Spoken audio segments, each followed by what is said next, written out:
I have, at least from my experience, a decently unique situation because I didn't finish my doctorate and then look for work.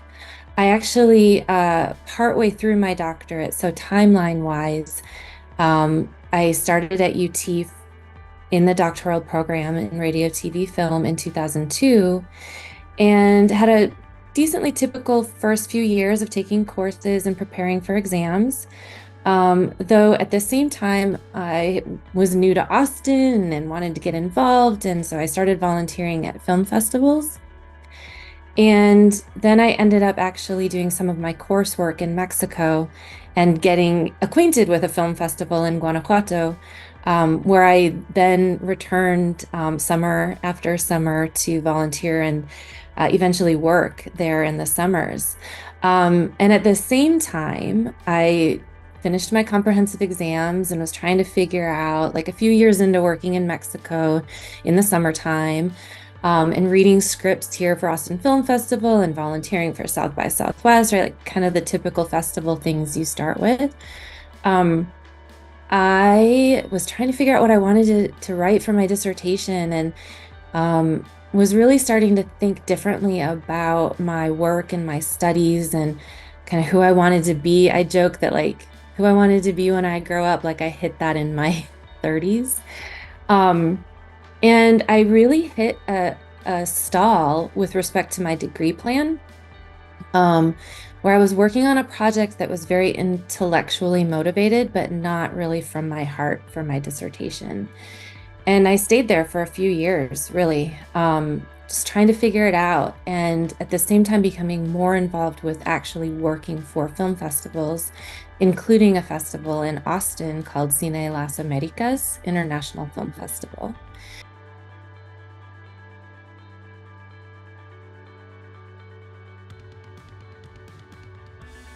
A bit easier now. I'll tell you, it was really hard to balance working at ACC with working with festivals when neither was really paying the bills and together they just didn't. Like, I hate to have it back to money, but we know that ultimately we can get stuck in a work-work balance, right? And the goal is to find a work-life balance. I know, that saying about like, if you love what you do, you'll never work it. Well, trust me, it's work. You will work a day in your life, even if you love what you do. You will. You're going to work hard.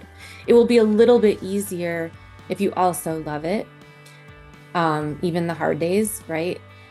But ultimately, if you're not sleeping enough to take care of yourself, if you don't have enough money to see a doctor when you need to see a doctor, if you don't have enough money to take a vacation, even if it's a stay-home vacation, right? Like if you don't have enough money to do that, then life is really, really challenging. And graduate students can have very fragile existences, right? With just not having enough income and resources. Many work jobs I did, right? And it just happened that I was able to find jobs also in my field, but that's not always the case.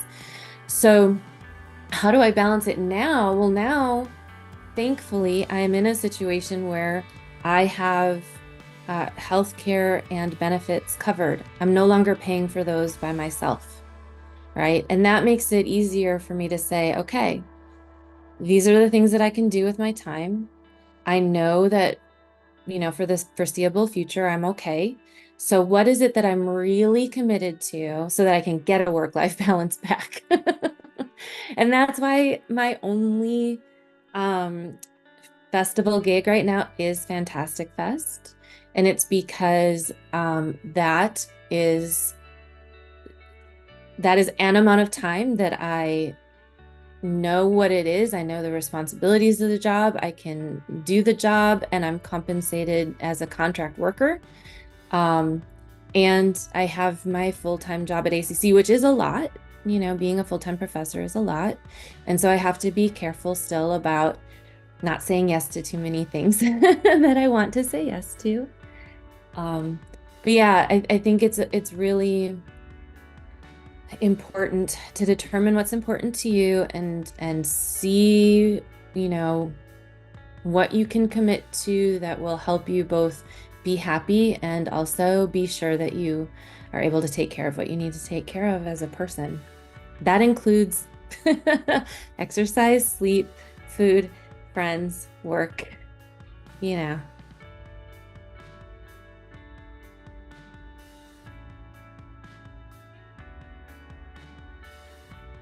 Dissertation work, it's still so much a part of me, and I think that comes from actually landing on a project that I was passionate about and still am.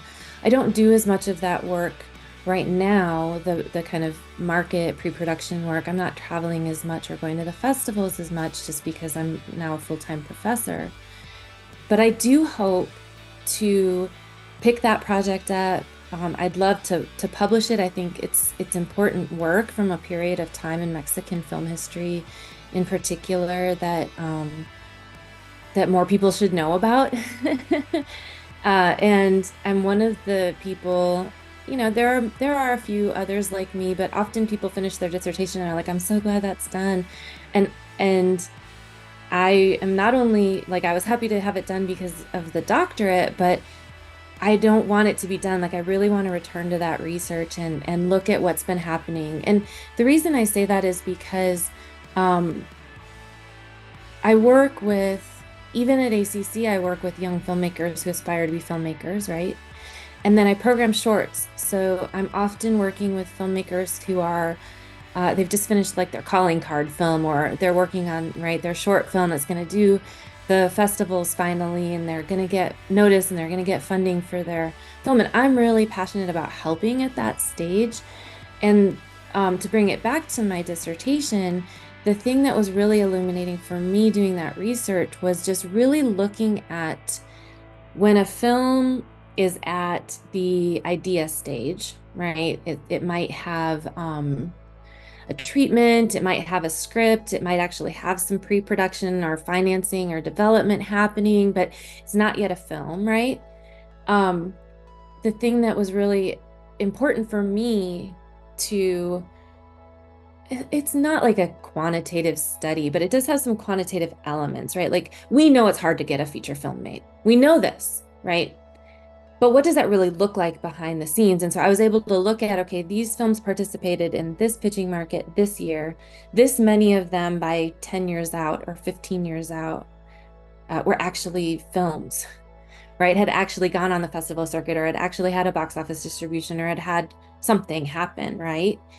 And it kind of resets, I think, if you have those conversations with students, like, you're working with them and you're like, okay, you're working on an idea. What's your short-term plan? But also, are you ready to commit to this as a project that's going to take you years if you want to do it right, probably, right?